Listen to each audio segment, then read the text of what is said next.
Hello అన్న వందనాలన్నా. అన్నయ్య వందనాలు. అన్న కొద్దిగా యేసు ప్రభు గురించి ఒక డౌట్ ఉంది, అడుగుతున్నా. ఇది యూట్యూబ్ లో పెట్టుకుంటాను వాయిస్ రికార్డు. నేను లేదు, నేను వేరే పని మీద ఉన్నా. వేరే పని మీద ఉన్నావా? బైబిల్ గుట్ట లేదు కదా ఇప్పుడు.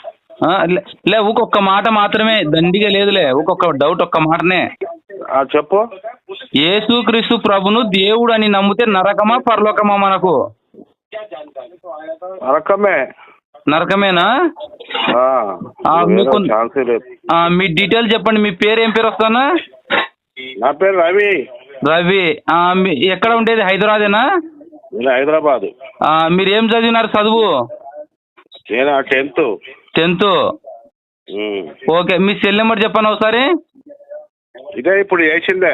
ఇలా వాయిస్ రికార్డ్ అవుతుంది చెప్తే.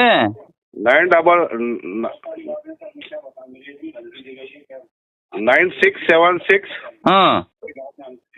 744 233. ఓకే ఓకే ఓకే అన్న.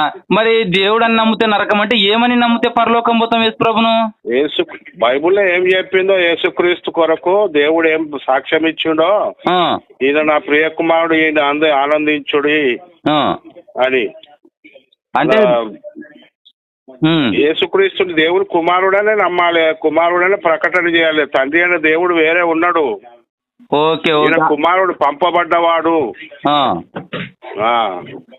ఓకే అన్న వందనాలు. మరి మీది ఈ నెంబర్కి ఒక ఫోటో పంపేయండి, మరి యూట్యూబ్ లో పెట్టుకుంటాం మేము. వందనాలు మరి. సరే మంచి.